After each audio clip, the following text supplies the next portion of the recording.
Embora as empresas de lançamento chinesas estejam claramente se inspirando na SpaceX, é errado chamar os seus projetos de ação pessoal, ou seja, Ctrl-C, Ctrl-V. Quando analisamos por detalhes, percebe-se grandes diferenças, como por exemplo, em termos de capacidade de carga útil, modo de recuperação e principalmente os motores. Além disso, as empresas chinesas têm interesse único em lançamentos a partir do mar. Em alguns casos, estão desenvolvendo novos métodos de recuperação, como este, onde busca repego por uma espécie de valor. E é bom deixar claro que muitas dessas startups vão morrer pelo caminho. Embora possa seguir alguns passos da SpaceX, as empresas chinesas também estão envolvidas e adaptando suas próprias abordagens para vender as necessidades específicas do mercado chinês, e quem sabe internacional, pelo menos com os parceiros com quem a China tem aliança. Bom, meus caros, vamos voltar à pergunta lá do início. Vale a pena reinventar a roda? Bom, me respondam nos comentários. Minha opinião final é que não tem por que reinventar a roda. Na minha visão, não tem nenhum problema tentar copiar a SpaceX. Mas no caso dos chineses, eles podem fóruns, aros e pneu, enfim, eles podem tudo. E se isso vier de fato acontecer, não será a primeira nem a última vez. Não esquece do like e de me dizer aí nos comentários. Se você não está usando nenhum produtivo próprio da China, hein?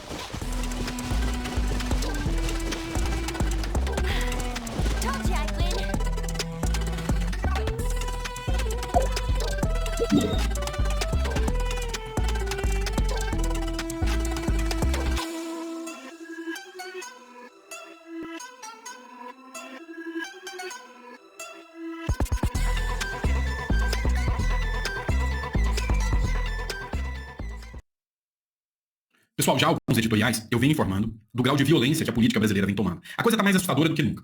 Hoje, saiu uma informação de que uma aliada próxima de Pablo Marçal acabou sofrendo um atentado. Sabe, tá em estado de choque, incendiaram seu gabinete. A gente vai discutir um pouquinho sobre isso aqui. Outro ponto que a gente não pode abandonar nessa discussão desse editorial é a PEC da anistia. Sim, a PEC que visa dar uma espécie de perdão aos presos políticos do 8 de janeiro. E já teve quórum. Isso é muito importante. Provavelmente vai se estender hoje a votação. Há uma pressão muito grande. O Deltan Dallagnol fez uma denúncia sobre o caso que se incomodou muito com um possível acordo que pode acontecer para a votação da PEC da anistia. Enfim, tem muita coisa que a gente precisa discutir nesse editorial aqui e eu te convido a entender um pouco mais o que está rolando na política. Vamos entender? Vamos lá, vamos começar falando da PEC da anistia. Então antes, deixa o like, curte, compartilha. Vem cá, esse aqui é o Rodrigo Valadares, um excepcional parlamentar, eu já venho acompanhando o trabalho dele já há algum tempo, não é de hoje, tá? E ele foi colocado como o relator da PEC da anistia. Para que a PEC da anistia seja aprovada, você tem que instaurar a comissão. E aí precisa do que a gente chama de quórum. É o número mínimo de deputados que precisam estar na comissão. E é uma tática já velha da oposição, né, ou do próprio governo, quando não quer que uma pauta não seja votada, não manda aquele grupo de deputados dar o quórum. Então, por exemplo, aí eu não quero que vota a PEC da anistia, aí os deputados de esquerda não vão. Só que a CCJ, hoje, ela tem maioria conservadora. Então ela tem um grupo muito forte de conservadores. E aí o Rodrigo Valadares mandou um recado. Pessoal, gente, 37 pessoas aqui na CCJ e vamos começar a análise do PL da anistia. Compartilha esse vídeo, liga na TV Câmara, nos acompanha, ora por a gente salvar aqueles brasileiros que estão presos injustamente. CCJ agora vai começar a pegar fogo. E aí a gente está acompanhando para trazer maiores informações sobre o que está rolando na CCJ hoje para vocês. O Rodolfo Nogueira, também um parlamentar que a gente acompanha sempre aqui, também deu um comunicado sobre a PEC da anistia, né, uma vez já tem quórum. Ele escreveu o seguinte: vamos votar agora na CCJ a PEC que garante anistia aos presos políticos do dia 8 de janeiro. Então, no momento que eu estou gravando o vídeo agora para vocês, já está sendo votada, né, a questão da PEC da anistia até o editorial das 9 horas. Pode ser que já tenha sido votado, e eu tenho essa discussão mas se tiver sido votado, eu já trago essa informação aqui para vocês. Acompanhe. Olá, galera, estamos aqui na CCJ, já dando quórum aqui, 32, 33, mais um vai dar o quórum com o relator. Hoje, né, a PEC, nós vamos votar a PEC da anistia, uma PEC importantíssima, né, para trazer justiça aos condenados do 8 de janeiro. Estamos com o relator aqui, Rodrigo Valadares, uma expectativa muito boa, né? Uma expectativa muito boa, né? Já estamos chegando no quórum, mais vai ligado do quórum e nós vamos querer conhecer o seu trabalho em relação ao PEC da anistia, né? Porque o seu trabalho e vários outros amigos, mas eu queria destacar o seu, e nós conseguimos essa relatoria caiu na mão, né, na nossa mão, que tem a intenção de anistiar essas pessoas. Então, parabéns, meu amigo, ajude conosco nessa batalha, nos ajudar nessa luta. Eu tenho certeza, Deus é maior que nós vamos vencer essa batalha. Se Deus é por nós, quem será contra nós? 34, quórum, meu. Aí, tamo junto. Bora. Pessoal, um ponto assim que merece a gente acompanhar é que o jornalista da Globo tentou militar em cima do Rodrigo Valadares e tomou uma lapada daquele tamanho. Eu separei aqui para que você possa assistir o trecho. Tá falando bastante, eu faço pacificação. Eu pacifico meu coração contra o medo de igreja. Se hoje aqui o velhinha de Bíblia na mão, tentar explodir caminhão, descer de rapel e atirar pedra em policial que está no cavalo. Olha, já não fica com medo pra igreja não, se quiser você pode comigo. Nós vamos juntos, um projeto de Brasília, inclusive. Você não é convidado. Mas veja, vocês não pegar fatos. A exceção você não pode utilizar, a exceção correta. Nós temos mais de 2.600 pessoas que foram presas naquele dia. As 2.600 estavam colocando bombas? Não. As 2.600 pessoas estavam utilizando fazendo atos extremos? Não. O que nós defendemos aqui, no nosso direito, ele exige a individualização da conduta. Infelizmente, nos inquéritos, nos processos, nas condenações, não está havendo individualização da conduta. Eu vi processos que era o processo inteiro, com um nome e na condenação veio o nome de outra pessoa. Eu vi 2 ou 3 processos, condenações idênticas. Isso é direito. Esse é o Estado democrático de direito que hoje persegue os bolsonaristas. E parte acha bom. E se amanhã perseguir a imprensa livre? Eu não desejo isso. E se amanhã perseguir a esquerda, que hoje são nossos adversários? Eu não desejo isso. Eu não desejo que a lei, a Constituição, seja um instrumento persecutório do inimigo. Eu não desejo o que aconteceu na Alemanha nazista, na União Soviética, do direito penal do inimigo. Nós não podemos permitir isso. E vocês, como jornalistas competentes, não podem estar falando bastante. Pois é, pessoal, o ponto que eu vejo aqui, de maior erro do Rodrigo Valadares, é falar que vocês são jornalistas competentes, né? Esse ponto aí é questionável. Mas enfim, tomou aquela invertida, tentou dar uma lacrada, o jornalista, né? E tomou aquela invertida de praxe. Por sua vez, o Deltan Dallagnol, que já foi deputado federal, hoje milita muito contra o Supremo Tribunal Federal, ele fez uma espécie de denúncia grave. Um Bolsonaro mais 1.500 patriotas igual a um Moraes, né? Então poucas pessoas entenderam e ele trouxe a explicação. Segundo a apuração do jornalista Cláudio Dantas, estava em curso um movimento para trocar o impeachment de Alexandre de Moraes pela anistia a Bolsonaro e aos presos políticos do 8 de janeiro. Será que vem aí um novo grande acordão com o Supremo? Tudo.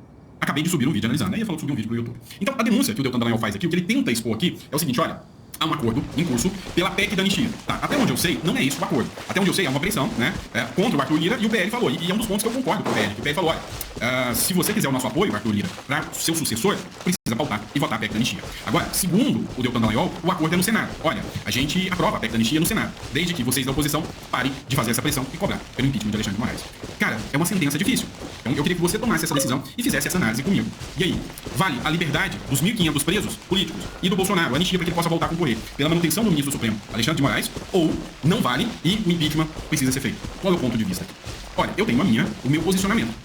Embora eu acho super importante a PEC da anistia, eu acho que, havendo o impeachment do ministro Alexandre de Moraes, haveria uma pressão muito grande para rever as decisões do Alexandre de Moraes. Então, é mais importante a pressão pelo impeachment do que a pressão, essa troca com a anistia. Vocês entenderam o que eu quis dizer? Na minha visão, se faz esse acordão e mantém-se o ministro Alexandre de Moraes sem a pressão pelo impeachment, o ministro mantém todas as suas decisões, fica livre o Bolsonaro, fica livre os presos do 8 de janeiro, Bolsonaro vai permanecer inelegível, porque eles vão inventar alguma outra questão, e no final das contas, e nem tem a ver com a anistia do 8 de janeiro, a questão da inelegibilidade do Bolsonaro vai continuar inelegível, e o Alexandre de Moraes continua lá tomando as decisões da mesma forma, pode até decidir de novo.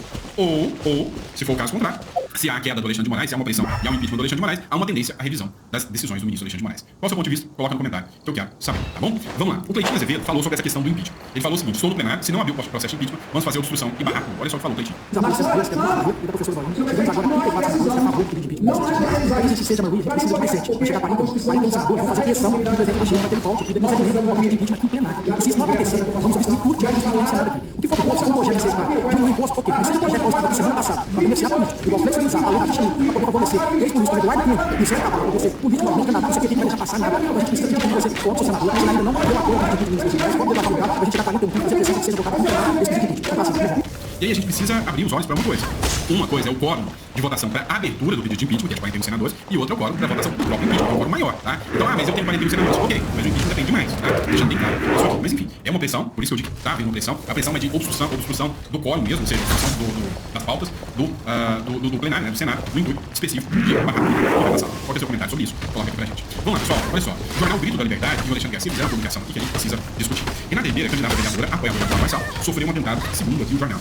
Candidata de Pablo Marçal sofre atentado e o comitê foi incendiado. A Renata Ribeiro, candidata apoiada por Pablo Marçal, tem seu comitê de campanha em São Paulo, alvo de um atentado na noite de domingo. O comitê, que foi recentemente inaugurado, foi incendiado em um ataque e ainda está sendo investigado. O incidente ocorre em um momento crítico da campanha, levantando preocupações sobre a segurança dos envolvidos e a integridade do processo eleitoral. A candidata e sua equipe condenaram veementemente o ato de violência e pediram uma resposta rápida das autoridades para garantir a segurança de todos os participantes. Renata Ribeiro é do PRTB, mesmo partido do Pablo Marçal, que vem sofrendo ataques da extrema esquerda. O que está acontecendo? Eu venho falando que uma série de ataques vem sendo expostos, né, vem acontecendo.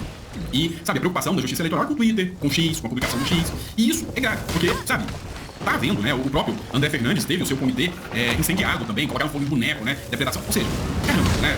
Parece que contra quem é da direita pode tudo e fica por isso mesmo, né? E é estranho que esse tipo de coisa só acontece com quem tá defendendo a direita. Não sei se vocês já perceberam isso, a gente não viu notícia, pelo menos eu não noticiei recentemente agora. A gente notícia que alguém da esquerda, do PSOL, foi alvo ou foi vítima de atentado contra eles. A gente não vê isso acontecer, né? Não vê isso acontecer. Então, solidariedade, a Renata Ribeiro aí, esperamos que ela, né, consiga justiça pelo atentado.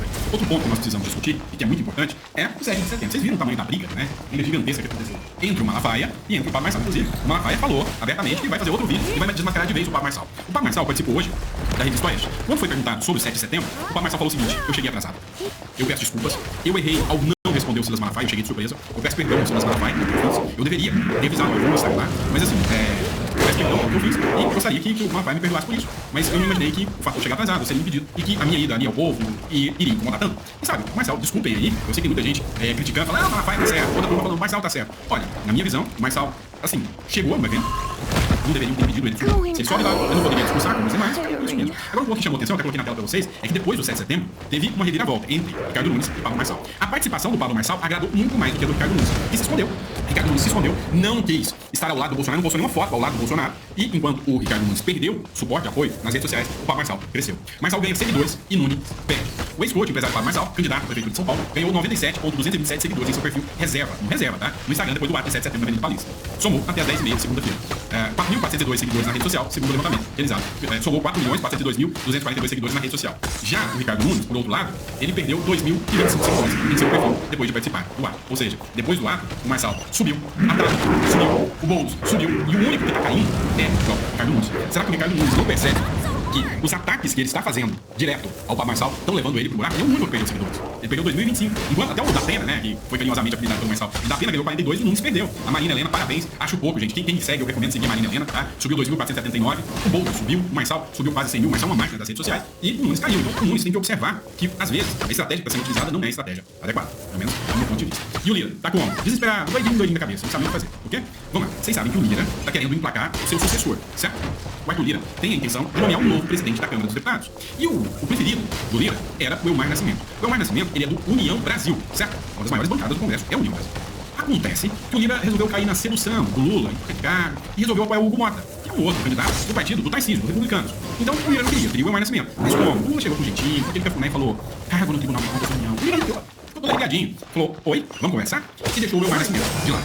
Meu irmão, mal sabia ele que um deputado traído é pior do que uma mulher traída, né? Nova aliança do Centrão ameaça plano de Lira à presidência da Câmara. Lira, ao trair o Centrão, começa a perder o trono e perder a liderança do Centrão.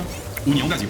E o PSD do Kassab, que somam mais de 100 deputados juntos, né? No universo de 513, nós estamos falando de quase 20% da turma aí, né? Fecharam uma aliança que pode ameaçar os planos do Arthur Lira para sua sucessão à presidência da Câmara. A colisão, selada durante um jantar na casa do ministro do Turismo, Celso Sabino, Lula, nessa segunda-feira, reuniu dois dos maiores partidos do Centrão, mesmo grupo político que sustenta Lira. Ou seja, o Centrão não gostou nada. Ó, já ouviu falar, eu já disse para vocês, que entre ladrões há um código de honra? Pois é, entre os deputados, não que eu esteja comparando ladrões, longe de mim, tá? Mas também tem que ter um código de honra. E se tem uma coisa que não costumam perdoar, é traição. A gente já viu muitos casos de traição aí, que repercutiram, né? Que deputados deram apoio, depois viraram as costas. Isso aí dá uma repercussão muito grande. E muita gente encarou que o que o Lira fez foi uma traição. Se vendeu pro Lula. A disputa pela cadeira do Lira e a inclusão do Centrão. Ou seja, o Centrão rachou, a direita rachou, o Centrão rachou e a esquerda, firme e forte, rindo de orelha a orelha, contando com o apoio do Supremo Tribunal Federal. Fórmula pior que eu não poderia prever. O Centrão é um mal. Tinha se tornado um mal necessário em época de gestão PT. Sem Centrão, um Centrão rachado, com a direita brigando entre Marçal e Bolsonaro, e Malafaia botando fogo, botando pólvora nessa briga. Quem está se dando bem nessa história é o PT e a esquerda, que tem aí no seu encalço, né? O STF dando suporte para isso. A única notícia boa em meio a isso tudo é que a esquerda é tão tosca, mas tão tosca, tão objeta, que nem ela estando livre, todo mundo em pé de guerra, ela sozinha, ela não consegue convencer mais ninguém. Quer um exemplo? O Lula, presidente da República, entrou de cabeça na campanha do Boulos. E aí? Frustrou, broxou. O desempenho de Boulos após a entrada de Lula frustrou as expectativas da campanha. Todo mundo já tá achando que o Boulos já era, né? Apagou, ninguém tá nem aí pro Boulos. A candidatura do PSOL espera a evolução entre os pobres, que não veio, e reforçará a presença do presidente na cidade. Isso para recuperar o eleitorado. Considerado cativo. O Vinícius Candido escreveu o seguinte: pelo jeito, o Boulos não é tão claro assim. Com certeza não é. Hoje, eu vi um vídeo do Pablo Marçal, onde o Pablo Marçal tava em meio, as pessoas ali na Cracolândia conversando com os moradores de rua. Deu um apoio dos caras. Perguntou pra eles: vocês querem continuar nisso ou vocês querem mudar nisso? E ganhou o apoio dos caras. Então o PT encerra o pobre, falando: não, continua pobre, que eu vou tomar dinheiro pra trazer dinheiro pra vocês. O Pablo Marçal chegou numa classe mais pobre, né? Gente, inclusive, das comunidades, falou: você quer continuar dependendo do governo, ajuda tudo de você também, não te dá segurança de educação nada, ou você quer chance pra ter liberdade de prosperar? A maioria quer prosperar. Pois é, o Boulos perdeu, eleitor, e o Marçal também. Abraço, pessoal, espero que vocês tenham gostado da nossa editorial. Daqui a pouquinho a gente volta, tem mais conteúdo pra vocês. Tchau, até lá. Nós vamos falar agora do Boulos, cara. O Boulos está reclamando porque a campanha dele está afundando completamente depois que o Lula entrou, né? Olha só. Desempenho de Boulos após a entrada de Lula frustra expectativas da campanha. O pessoal achou que o Lula ia ajudar o Boulos, cara. Por que eles tiraram essa ideia que o Lula ia ajudar alguém? Eu tô avisando que desde o início o Lula é bota de cimento. O candidato que usar o Lula na eleição perde. E o Boulos é o cara. Todos eles não, né? Quem tem as capitais do Nordeste lá? O Nordeste é outra história, é outro país, né? Mas nas capitais normais, nas grandes cidades normais, o candidato que usar o PT vai se ferrar nessa história. Porque o Lula é uma bota de cimento. O Lula perde voto, tira voto dos candidatos. E é isso que tá deixando a esquerda apavorada. Eles não sabem o que fazer. Eles achavam que tirando o Bolsonaro da presidência, não, agora acabou. Vai todo mundo gostar do PT de novo, vai todo mundo gostar do Lula outra vez. Vai ser o Lula e o PSDB outra vez. Olha que lindo, vamos voltar ao mundo maravilhoso do Teatro das Tesouras. Aí não foi isso que aconteceu, né? Acabou, meu amigo. Essa fase da história brasileira já passou, felizmente, a muitas custas, né? Ainda estamos pagando um preço muito caro por isso, mas superamos essa fase. Ninguém mais leva a sério o PSDB. E nem o PT, tá? O Lula foi eleito, sabe-se lá como em 2022, com muita pressão da imprensa, com muito dedo na balança lá do pessoal do TSE, e sabe-se lá mais com o que eles fizeram para eleger o Lula. Esquece, apoio popular nunca mais a esquerda tem. Então o pessoal aqui reclamando, eu vou mostrar pra vocês que é muito pior que isso, tá? Eles estão reclamando aqui, mas na verdade o buraco é muito, mas muito mais embaixo do que esse. Essa notícia foi sugerida por Milei Pagodeiro, do Inimigos da HP, Tigresa VIP, Saci de Três Pernas e várias outras pessoas. Obrigado aí ao pessoal que sugeriu as notícias lá no nosso site, visãolibertaria.com, e obrigado a você que está assistindo o nosso vídeo. Se você gosta do nosso conteúdo, por favor, deixa o seu like, se inscreva aqui no canal, né? Pois bem, vocês sabem dessa história, né? Porque eu tô avisando pra vocês, a esquerda tá comemorando o Marçal, tá vendo? O Marçal agora está ameaçando o Bolsonaro, e não sei o que lá, tá todo mundo rindo, achando graça, achando divertido, né? Porque né, sabe como é que é, né? O complexo de Édipo desse pessoal, a inveja do pênis desse pessoal do Bolsonaro, impede que eles percebam o problema. Na verdade, está mudando a janela de Overton mais pra direita, né? O pessoal tá discutindo candidatos mais à direita. Embora eu considere o Marçal sócia pra caramba, mas tá indo pra direita. Ele certamente é menos sócia do que o Boulos, né? O Boulos é outro patamar de socialista completo. E se vocês lembrarem, no início dessa campanha pra prefeitura de São Paulo, o pessoal dava como certo que o Boulos ia ganhar. Não, o Boulos é bom, já tem o apoio do Lula, aí o Lula vai para o Boulos, não vai ter candidato do PT, tá pronto, o Boulos já ganhou. Ó, se fuderam, porque o Lula tá na pior posição possível. Quando o Lula entrou na campanha, aí que a coisa degringolou, né? Provavelmente eles estão falando por conta dessa pesquisa aqui, ó. Saiu mais uma pesquisa aqui que mostra o Marçal na frente, Marçal com 26% das preferências dos eleitores, Ricardo Nunes com 23%, o Boulos com 20%. Ou seja, é verdade que aqui, pela margem de erro, né, os três daí um empate técnico, então pode ir qualquer dois desses três aí para o segundo turno, né? Também tem um fato inescapável que essas pesquisas tendem a ajudar muito a esquerda. Então se o Boulos está com 20%, já está em terceiro lugar aqui, a tendência é o resultado final ser menor ainda do que esse, né? Quanto a Marçal e Ricardo Nunes, tipicamente as pesquisas subestimam o pessoal mais da direita. Então eu tô pra te dizer que o Marçal deve estar melhor do que isso, e o Ricardo Nunes talvez um pouco melhor do que isso, não muita coisa, porque o Ricardo Nunes é mais de centro também, né? Então essa é a situação, deve ir Marçal e Nunes pro segundo turno. E o pessoal achava que o Lula ia ajudar o Boulos, aí eles achavam isso mesmo, eles achavam que o Boulos já tinha ganho a prefeitura de São Paulo, porque o Lula ia ajudar ele, né? Eu falo pra vocês, infelizmente, o idiota do Eduardo Paes não é tão idiota quanto o Boulos, né? Recusou a ajuda do Lula. O Eduardo Paes literalmente fez isso, recusou, não quero Lula, não quero ele aqui do meu lado fazendo campanha, né? E é por isso ele tá indo bem na prefeitura do Rio, infelizmente, na campanha da prefeitura do Rio. Eu vou votar no Ramagem, com certeza. Ainda acho, ele tem a expectativa de que dê segundo turno entre o Paes e o Ramagem, mas tem que ser realista. Realmente, o pessoal do Eduardo Paes pegou o pessoal da igreja e conseguiu dar uma chave de coxa no pessoal da igreja aqui no Rio, que tá foda, né? Mas enfim, de qualquer forma, tenho em mente que a vitória do Paes aqui no Rio não vai ser a vitória do Lula, ao contrário, porque justamente o Paes foi o cara que esnobou o Lula, não quero Lula, não quero ajuda. E tá se dando bem. Todos deveriam, se o Boulos tivesse falado isso, tivesse aberto mão do Lula, não, Lula, não vem aqui não, porque o pessoal atrapalha, não ajuda. O pessoal, o Boulos estaria melhor nessa campanha em São Paulo, então felizmente que bom que o Lula tá lá. Lula, ajuda mais o Boulos lá pro pessoal, né? Tá todo mundo furando aqui, não, porque o desempenho do Guilherme Boulos no Datafolha, os eleitores que poderiam ser conquistados pela entrada do Lula, frustrou as expectativas dos aliados, que esperavam um avanço do candidato na camada mais forte do eleitorado, né? Boulos alcançou 23% dos votos no quadro geral, empatando com Marçal e Ricardo Nunes, que estão falando aqui da pesquisa anterior ainda, né, do Datafolha, e no final das contas, o segmento com renda familiar até 2 salários mínimos, contudo, os números ficaram desfavoráveis, né? Ou seja, o pessoal mais pobre foge do Lula. É o que eu falo pra vocês, o Lula tem o pessoal dos jardins, a elite aristocrática socialista de São Paulo que ainda vota no Lula. Até os pobres já perceberam que o Lula é roubado, né? Então tá aqui a ideia, que a posição deles aqui, no final das contas, a maior chance continua sendo exatamente do Nunes, né? O comando da campanha minimiza o revés e desvia margem para crescimento. Cita, por exemplo, o dado revelado pelo Datafolha, 42% da população da cidade se declara petista. Percentual que, em tese, poderia ser convertido, né? Não poderia mesmo.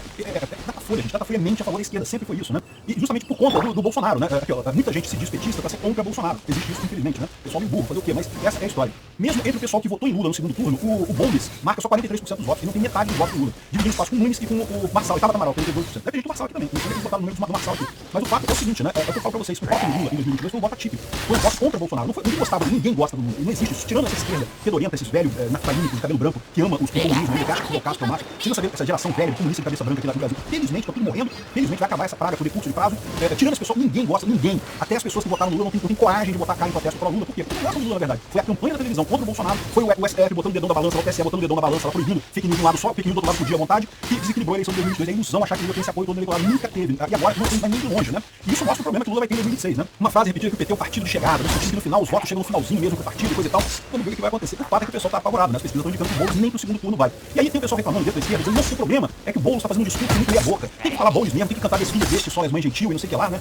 Tem que falar essas coisas todas aqui. Então, estão reclamando que o Boulos não tá à esquerda o suficiente, né? Tá tudo vários tá avisando aqui, o discurso mais da esquerda não elegerá o Boulos que é feito em São Paulo, né? Essa história de ser moderado é o caminho, o Boulos tá fazendo o correto. Isso tá deixando a esquerda preocupada, porque o que tá acontecendo? Tanto o Marçal quanto o Nunes, mais especificamente o Marçal tem sido muito eficiente nisso, é verdade. Ele tá expondo essa hipocrisia do Boulos, né? Tá mostrando como é que o Boulos tá fingindo que não é de esquerda radical. Não invado nada, eu sou a favor do grande capital, sou a favor da propriedade privada, sou a favor, eu sou religioso, não vai à igreja, não sei o que lá. Mas só que os outros candidatos estão expondo a hipocrisia que é isso daqui, né? A hipocrisia que é votar no Boulos acreditando nesse discurso moderado. É por isso que o Boulos tá querendo virar um picolé de chuchu, aqui, ó. Versão comportada do Boulos é concorrente ao prêmio picolé de chuchu 2024. O pessoal da esquerda tá injuriado, que o Boulos virou um picolé de chuchu e coisa e tal, que, né, que não sei o que lá, que não tem posições fortes sobre nada, não critica a direita, não critica a propriedade privada, não fala que tem que invadir mesmo, não adota o hino com linguagem neutra e nada disso, né? Só que o pessoal sabe que isso seria suicídio dele, né? O que tá matando o Boulos é justamente a exposição dessa falsidade dele. E se você acha que isso aqui é uma característica só de São Paulo, não é não, aqui, ó. Balanço das pesquisas. Candidatos bolsonaristas lideram em 10 capitais. Aqueles apoiados por Lula só em 4. No sul do país, 3 capitais têm bolsonaristas na liderança. Porto Alegre, no entanto, a posição do candidato ex-presidente Sebastião Melo está ameaçada. Maria do Rosário tem 32 contra 40%. Provavelmente vai Maria do Rosário contra Sebastião Melo pro segundo turno. Sebastião Melo vai ganhar com certeza, né? Florianópolis, o Topázio Neto caminha com uma vitória tranquila.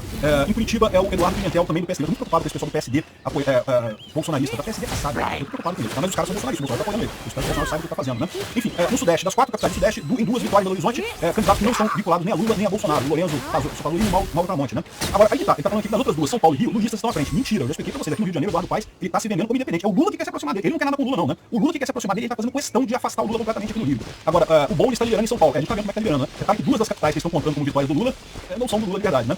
Aí tem aqui no Nordeste, bolsonaristas lideram em 3 capitais, um lulista aparece na frente. 5 candidatos correm por fora das polarizações, né? E no Centro-Oeste, em Goiânia, a Adriana Acorte lidera a corrida e deve ir pro segundo turno. É a única candidata petista em capitais que lidera o pleito. Ou seja, depois tem o pessoal aqui do PSD, o Ronaldo Caiado e o Sandro Mabel, né? Logo atrás, a candidata do PSD também, que também é bolsonarista. Muito foi fato também bolsonarista do PSD, nas capitais todas, né? Enfim, em outras duas cidades da região, candidaturas do União Brasil lideram, são bolsonaristas, né? Ou seja, mesmo no Nordeste, o Bolsonaro ganha, né? Dessas 4 que estão falando aqui que o Lula lidera no final das contas, 2 são falsas, 2 são erradas. E as outras 2 provavelmente vão pro segundo turno, mas não vão ganhar. Olha só, em Maceió e Salvador, os bolsonaristas vão ganhar no primeiro turno, segundo dizendo aqui, né? Em Recife, aqui tá aqui o outro cara, o João Campos, que é lulista, também não deve ir pro segundo turno. Esse vai ganhar. Ali em Recife acho que vai ganhar mesmo, não tem muita alternativa não, né? A candidata bolsonarista Emília Correia, em Aracaju, deve ir pro segundo turno, numa eleição apertada contra a Yandra Gomes do União Brasil. Ou seja, também vai sair alguém mais da direita aqui, né? Embora a bolsonarista seja a Emília Correia, né? Enfim, realmente é aquilo que eu falei. É por isso que o pessoal tá tão apavorado, porque estão perdendo a eleição feia, a eleição para prefeito. Isso vai se refletir em 2026, na eleição presidencial. É isso que os petistas estão percebendo. Eles achavam que tinham voltado à política brasileira. Não, foi uma ilusão causada pelo Alexandre de Moraes. Só isso. Obrigado por assistir o vídeo até o final. Além de curtir, compartilhar e se inscrever no canal, considere se tornar patrocinador com valores a partir de R$ 1,99. Clique no botão Seja Membro abaixo para saber as condições e vantagens de patrocinar o canal. Mais informações sobre o nosso projeto, visite nossos sites indicados na tela. E nós vamos falar da substituta do Silvio Almeida, né? O Lula escolheu a senhora Macaé Evaristo, que é uma política lá de Minas Gerais, foi secretária da Educação durante o governo Pimentel, é do PT, ela. E aí, por que eles escolheram? Qual foi a lógica da escolha dela, né? Não, é a lógica da lacração, né? Ela é mulher, é negra, e coisa e tal. Qual que é a única preocupação que o PT não tem? Tem preocupação com todos os tiquezinhos lá da lista de coisas progressistas ali, de coisa e tal, né? E o que eu falo, né? Eu não tenho nada contra isso, acho que perfeitamente vai ter uma secretária, uma ministra mulher, uma ministra negra, acho muito bacana, acho bonito mesmo. Mas o foco deveria ser a competência dela, o que se espera de uma pessoa no ministério, que seja uma pessoa competente, capaz de fazer a coisa, roubando pouco, ou de preferência não roubando nada, né? Mas essa não é a preocupação do Lula. A preocupação do Lula é ticar as caixinhas lá do progressivismo, né? Então ela é tudo que você imagina que ela seja, né? Mulher, negra, não sei o que lá, coisa e tal, todas as caixinhas lá esticaram lá. Só que também, é lógico, né? Ela é acusada em superfaturamento da educação, coisa e tal. Segundo reportagem da época, isso daqui é a imagem dela na época que ela era secretária de educação, na época do Pimentel, né? 2015 a 2018. O prejuízo total foi 17 milhões que a mulher deixou na Secretaria de Educação de Minas Gerais. É o que eu falo pra você. Menos importa se a pessoa é honesta, né? Se é negra, é negra, né? Pronto, já ticou o negócio. Esse é o critério do Lula para a escolha de ministro. Não tem como dar certo esse governo, você concorda comigo? Essa notícia foi sugerida por Ovelha Gamer, chamando o Dr. Hans Schukrut e várias outras pessoas. Obrigado ao pessoal que sugeriu notícias lá no nosso site, no visãolibertaria.com. E obrigado a você que está assistindo o nosso vídeo. Se você gosta do nosso conteúdo, por favor, deixe o seu like, se inscreva aqui no canal, né? Então tá aqui, né? Vocês sabem que o caso do Silvio Almeida é um ministro dos Direitos Humanos, né? É um advogado, ativista de direitos humanos lá de São Paulo, professor na área, coisa e tal, tem mestrado, doutorado, foi escolhido pelo Lula porque é competente? Não, foi escolhido por ele, né? É lógico, né? Tanto que aí começaram os esquemas de dizer que o cara tinha, era de certa forma um paradão sexual, não sei se é verdade, mas a notícia que estava saindo aí era essa, que ele teria dado em cima de forma inconveniente de várias mulheres lá do ministério, coisa e tal, assédio sexual, até a Aniele Franco, né? O cara realmente é um herói, mostra um Jorge, cara, né? Então, até em cima da Aniele Franco, o cara deu em cima, pô, tiveram que tirar o cara, né? Já ficou feio pro PT, por quê? Porque já mostrou que a escolha não foi bem feita, né? E detalhe, a escolha não foi bem feita no próprio critério da esquerda, por quê? Porque o cara não checou, não tinha todos os checkboxes ali, todos os quadradinhos checados ali na lista de coisas, né? Não pode, tem que ser feminista, tem que ser esquerdomacho, né? Não pode ser assediador, tem que ser esquerdomacho, é todo assediador mesmo, né? É aquele assediador covarde, não é assediador aberto, mas é o assediador covarde, todo esquerdomacho é em última análise, né? Mas enfim, aí o Lula agora tem que acertar, agora tem que checar todas as caixinhas mesmo, não tava faltando a caixinha de ser mulher, tem que ser, olha só, o Ministério do Lula, pra ter alguma chance, tem que ser todo composto por mulheres negras, faveladas, analfabetas, tem que ser tudo isso, tem que ser todos, pra praticar todas as caixinhas ali, né? Ela não é favelada nem é analfabeta, mas ela é mulher negra, tá indo no caminho, já tá ali. O critério da escolha, a Carta Capital, vocês sabem que é uma revista totalmente esquerdista, né? E aí ele explica que o critério da escolha, né? Aqui, hoje convidei a deputada Macaé Evaristo para assumir o Ministério dos Direitos Humanos e Cidadania. Ela aceitou, assinaria em breve sua nomeação, seja bem-vinda e ótimo trabalho. Ela é professora desde os 19 anos, graduada em Serviço Social. Caramba, bicho, existe uma faculdade de Serviço Social, você acredita? Serve pra que isso? Pra porcaria nenhuma, mas existe, né? Mestre e doutorando em Educação, uma trajetória dedicada à defesa da educação pública. Defendeu muito a educação pública aqui, ó. Em caso do superfaturamento da educação, diz que ela pagou 10 mil em um acordo para encerrar 13 ações de improbidade por questões de processo de licitação em carteiras escolares quando era secretário do Pimentel lá no governo de Minas. Ele fez muito pela educação, fez muito pela educação, meu amigo, educou pra caramba. Vou te falar um negócio aqui, ó. Em Minas, ela foi a primeira mulher negra a ocupar cargos de secretária municipal de educação de 2005 a 2012 e de secretária estadual na área de 2015 a 2018. Entre 2013 e 2014 foi titular da Secretaria de Educação Continuada, Alfabetização, Diversidade e Inclusão do Ministério da Educação. Caramba, fizeram um monte de coisa lá. É praticar, ou seja, o objetivo dela é ticar os boxezinhos lá de progressivismo, né? É só isso, né? Ela falou aqui que é com muita honra que aceitei nessa segunda-feira o convite do presidente Lula, coisa e tal. Nosso país tem grandes desafios, esse é um chamado de muita responsabilidade, vou ter que roubar muito mesmo, não pode ficar só em 17 milhões é fichinha. Pra Minas Gerais foi suficiente, né? Você sabe que Pimentel quebrou Minas Gerais, né? Quebrou exatamente com a mesma visão que o Lula tá agora aplicando no Brasil, de botar o pessoal que checa todas as cartinhas, todos os boxezinhos lá da lacração, mas que no final das contas é incompetente, ou então é ladrão mesmo, né? Não sei, a gente não sabe como é que é isso daí, né? O processo ainda tá rolando, ela é ré nesse processo, ainda tá sendo investigada aqui, ó. Ela é acusada de superfaturar compra de kits de uniformes escolares quando era secretária de Educação de BH em 2011. Então ainda não era nem de Minas Gerais, era da Prefeitura de Belo Horizonte. O Pimentel, antes de ser governador de Minas Gerais, foi prefeito de Belo Horizonte, né? E tá aqui, ó. Macaé Evaristo é ré da Justiça em Minas Gerais, acusação de superfaturamento na compra de kits de uniforme. Fez muito pela educação, é impressionante, fez muito pela educação, fez muito pela educação de Belo Horizonte, fez muito pela educação de Minas Gerais, né? A imagem aqui, 17 milhões de reais que foi o prejuízo que ela teria causado à educação em Minas Gerais, um estado que já está quebrado, mas eu tenho certeza que ela vai se superar. Agora no governo Lula, meu amigo, o objetivo do governo Lula é esse, cara, é roubar a sociedade brasileira para dar dinheiro pros amigos. É isso mesmo, cara. Vamos combinar, né? Essa é uma mulher, né? Olha só, você tem a imagem dela em 2011, quando ela era alvo lá da Secretaria de Educação, 2011. Aí ela agora, né? Realmente, vou te falar um negócio, roubar dinheiro não é fácil não, cara. Roubar dinheiro dá trabalho também, cara. Fazer licitação roubada, fazer esses esquemão de corrupção, isso não é uma coisa fácil. O Lula envelheceu também, ó. Você acha que o Lula envelheceu? Pô, envelheceu pra caramba de 2011 pra cá. É o que eu falo pra vocês. Quem acha que roubar dinheiro em licitação é coisa fácil, não, dá trabalho, dá dor de cabeça. Os cabelos brancos crescem, cara. Impressionante, cara, como é que a mulher ficou, né? Realmente impressionante isso. Mas eu tenho certeza que ela tá com capacidade para os novos desafios, ela não vai deixar barato, só 17 milhões vai ser fichinha, ela certamente pretende fazer muito mais do que isso, né? Porque o novo ministro de Direitos Humanos do Lula, ela vai 6 milhões, isso aqui, então, ela é 6,5 milhões, tá? Além disso, ela pagou uma multa de 10 mil num acordo para encerrar 3 ações de improbidade e está sendo investigada por 15 ações de improbidade, 10 ela conseguiu fechar num acordo, deviam ser acusações menores, roubou só trocadinho, né? E agora, as 15 ações por improbidade administrativa, o MP estima o prejuízo total em 17 milhões. Então não perca a conta, é 17 milhões roubados do governo de Minas Gerais, do Pimentel, e mais 6,5 milhões em uniformes escolares da Prefeitura de Belo Horizonte, né? Então, somando o total, 23,5 milhões de roubo, e certamente ela vai subir. Eu tenho fé na Macaé. Macaé, eu tenho certeza que ela vai vir para mudar totalmente essa figura do governo Lula, vai fazer a coisa de verdade, como o Lula gosta, roubando muito mesmo, né? Então é isso aí, seja muito bem-vindo, Macaé, você está no governo correto. Obrigado por assistir o vídeo até o final. Além de curtir, compartilhar e se inscrever no canal, considere se tornar patrocinador com valores a partir de R$ 1,99. Clique no botão Seja Membro abaixo para saber as condições e vantagens de patrocinar o canal. Mais informações sobre o nosso projeto, visite nossos sites indicados na tela.